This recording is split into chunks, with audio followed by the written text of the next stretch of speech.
আজকের ভিডিওটি শেষ করার আগে আপনাদের এমন একটি তথ্য দিব যা শুনলে আপনি শিউরে উঠবেন। ওপেকের রুদ্ধদ্বার বৈঠক থেকে লিক হওয়া একটি অত্যন্ত গোপন গোয়েন্দা নথিতে জানা গেছে আরব আমিরাতের ওপেক ছেড়ে দেওয়ার পেছনে কেবল তেল নয়, বরং একটি ভয়ঙ্কর সামরিক চুক্তি কাজ করছে। সেই নথিতে ইঙ্গিত দেওয়া হয়েছে ইসরায়েল আমিরাতকে কেবল আয়রন ডোম দেয়নি, বরং ইরানের পারমাণবিক স্থাপনায় আঘাত করার জন্য আবুধাবির একটি গোপন বিমানঘাঁটি ব্যবহারের অনুমতি পেয়েছে।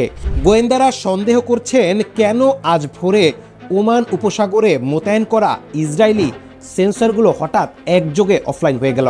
আপনি যদি বর্তমান মুসলিম বিশ্বের পিছিয়ে পড়ার কারণ জানতে চান এবং একমাত্র ত্রাতা ইরানের উত্থান জানতে আগ্রহী হন, তাহলে ভিডিওটি 1 সেকেন্ডও মিস করবেন না।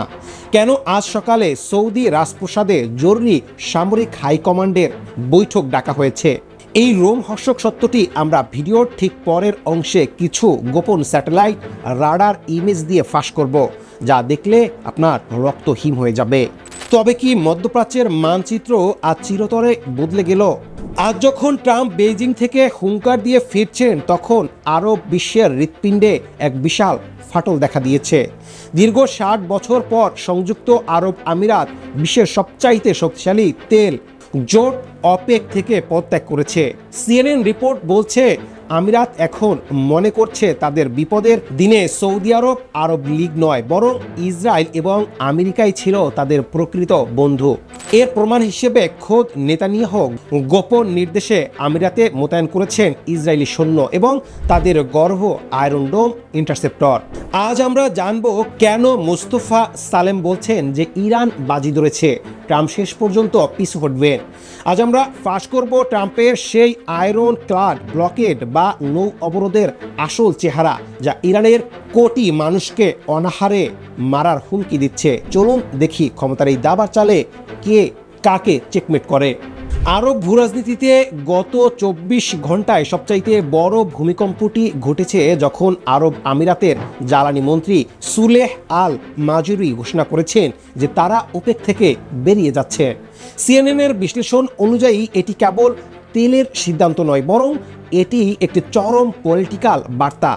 আমিরাত ক্ষোভ প্রকাশ করে বলেছে যে ইরানের হামলার মুখে যখন তারা একালোর ছিল, তখন সৌদি নেতৃত্বাধীন আরব লীগ ছিল সবচেয়ে দুর্বল।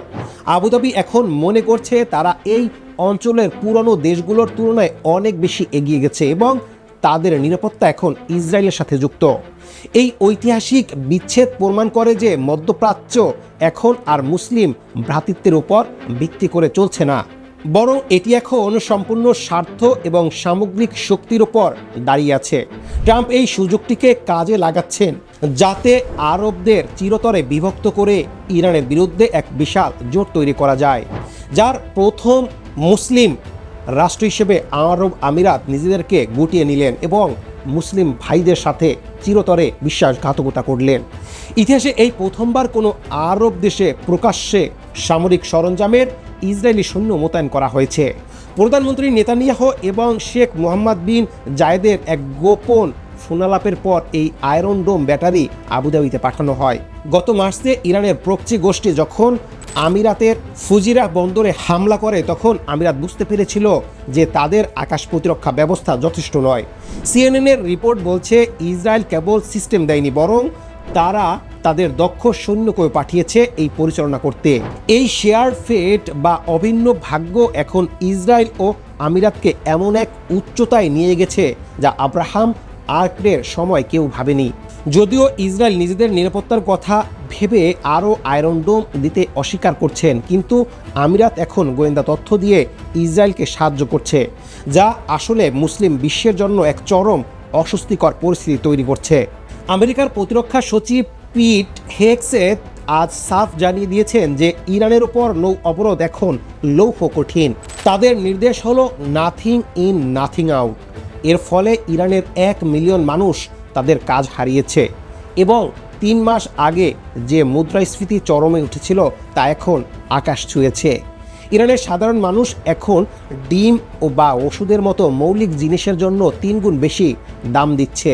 কিন্তু সিএনএনের বিশেষজ্ঞ ইসফান্দিয়ার বাত মাঙ্গেলিস বলছেন ইরান গত কয়েক দশক ধরে নিষেধাজ্ঞায় অভ্যস্ত এবং তারা ট্রাম্পের এই ব্লিঙ্ক বা চোখের পলক ফ্লার অপেক্ষায় আছে। ইরানের নতুন সুপ্রিম লিডার মুস্তফা খামেনি দেশবাসীকে একে অপরের প্রতি সহানুভূতিশীল হতে বলছেন। কিন্তু ভয়ঙ্কর তথ্য হলো ইরান এখন তাদের 30 বছরের পুরনো জাহাজ নাসা সহ বিভিন্ন ট্যাঙ্কারকে সমুদ্রের মাঝখানে তেলের গুদাম বা ভাসমান স্টোরেজ হিসেবে ব্যবহার করছে। ইরান বাজি ধরছে যে মার্কিন নির্বাচনের চাপে ট্রাম্প নিজেই এই অবরোধ শিথিল করতে বাধ্য হবেন। ইরান বর্তমানে প্রতিদিন লাখ লাখ ব্যারেল তেল উৎপাদন করলেও তা বিক্রি করতে পারছে না। কিলার অ্যানালিটিক্স ফার্ম কেপলার বলছেন ইরানের মাটির নিচের গুদামগুলোতে আর মাত্র 30 মিলিয়ন ব্যারেল তেলের জায়গা বাকি আছে। এর মানে হলো আগামী 2 থেকে 3 মাসের মধ্যে ইরানকে তাদের তেল উৎপাদন পুরোপুরি বন্ধ করে দিতে হতে পারে, যা যে কোনো দেশের অর্থনীতির জন্য এক মরণ কামড়। কিন্তু ট্রাম্পের সমস্যা হলো তেলের দাম $108 উঠে যাওয়া। আমেরিকার সাধারণ ভোটাররা যখন গ্যাস স্টেশনে গিয়ে আকাশচুম্বী দাম দেখছেন, তখন ট্রাম্পের জনপ্রিয়তা কমতে শুরু করছে। বেইজিংয়ে গিয়ে ট্রাম্প যে তেলের জাহাজ ছাড়ার ইঙ্গিত দিয়েছেন তা মূলত নিজের দেশের মুদ্রাস্ফীতি কমানোর একটি মরিয়া চেষ্টা। ইরান এই দুর্বলতাটাই জানে। তারা জানে ট্রাম্প যত বেশি চাপ দিবেন তেলের দাম তত বাড়বে এবং আমেরিকার মধ্যবর্তী নির্বাচনে ট্রাম্পের পরাজয় তত বেশি নিশ্চিত হবে। বিশ্ববিদ্যালয়ের গবেষক তারেক আলতাইবা এক চমকপ্রদ মন্তব্য করেছেন। তিনি বলেছেন যে আরব আমিরাত আসলে এই অঞ্চলের গণ্ডি ছাড়িয়ে গেছে। তারা এখন নিজেদের পশ্চিমা বা এশিয়ান পরাশক্তিগুলোর সমপর্যায়ে মনে করে। ওপেক থেকে বেরিয়ে যাওয়া বা ইসরায়েলের সাথে প্রতিরক্ষা চুক্তি করা আসলে আমিরাতের সার্বভৌম জাতীয় সিদ্ধান্ত। এমনকি ওআইসি বা ইসলামিক সহযোগিতার সংস্থা থেকেও আমিরাত বেরিয়ে যেতে পারে বলে গুঞ্জন শোনা যাচ্ছে। এই নতুন মেরুকরণ মধ্যপ্রাচ্যের দেশগুলোর মধ্যে এক চরম অবিশ্বাস তৈরি করছে। সৌদি আরব আরব আমিরাতের এই সিদ্ধান্তে ক্ষুব্ধ হলেও প্রকাশ্যে কিছু বলতে পারছে না। ট্রাম্প এই বিভাজনকে পুঁজি করে মধ্যপ্রাচ্যে আমেরিকার অস্ত্র বিক্রি আরও বাড়িয়ে দিয়েছেন এবং চীনকে এই সমীকরণ থেকে দূরে রাখার চেষ্টা করছেন। কিন্তু চীন যখন ইরানের কাছ থেকে কম দামে তেল কিনছে, তখন ট্রাম্পের এই নৌ অবরোধ আসলে কতদিন টিকবে তা নিয়ে বড় প্রশ্ন রয়ে গেছে। ভিডিওর শুরুতে আমি যে ওমান উপসাগরের সেন্সরগুলো অফলাইন হওয়ার কথা বলেছিলাম, তার সাথে এই ইসরায়েল আমিরাতের চুক্তির এক গভীর সম্পর্ক রয়েছে। এক গোপন ইন্টেলিজেন্স রিপোর্ট বলছে আরব আমিরাত ইসরায়েলকে কেবল সামরিক সহযোগিতাই দিচ্ছে না, বরং তারা তাদের নিজস্ব সিগন্যাল ইন্টেলিজেন্স প্রযুক্তি দিয়ে পুরো পারস্য উপসাগরের ইরানি যোগাযোগের উপর নজর রাখছে। আজ সকালে ওমান উপসাগরে যে সেন্সরগুলো অফলাইন হয়েছে, পেন্টাগনের ধারণা ইরান আসলে রাশিয়ার তৈরি জ্যামার ব্যবহার করে আমিরাত ও ইসরায়েলের এই যৌথ নজরদারি ব্যবস্থাকে অন্ধ করে দিয়েছে। সিএনএনের ডেমোক্র্যাট সমর্থক মিডিয়াগুলো এই তথ্যটি প্রচার করছে যাতে মার্কিন সাধারণ মানুষ বুঝতে পারে ইসরায়েলকে বাঁচাতে গিয়ে ট্রাম্পের এই নীতি মধ্যপ্রাচ্যে মার্কিন ও তাদের মিত্রদের পুরো সুরক্ষা বলয়কে ঝুঁকির মুখে ফেলে দিয়েছে। যদি এই প্রযুক্তিগত যুদ্ধ আরও তীব্র হয়, তবে আমিরাতের আকাশেও ইসরায়েলি আয়রন ডোম আর কোনো কাজ করবে না। পরিশেষে একটা কথাই বলবো, ইতিহাস সাক্ষী কোনো সাম্রাজ্যই চিরস্থায়ী নয়। ট্রাম্পের চীনের কাছে নতি স্বীকার, আরবে ইসরায়েলি সৈন্য মোতায়েন আর আমিরাতের ওপেক ত্যাগ আজ প্রমাণ করে দিল যে বিশ্বের মোড়ল আজ তার গদি হারাতে বসেছে।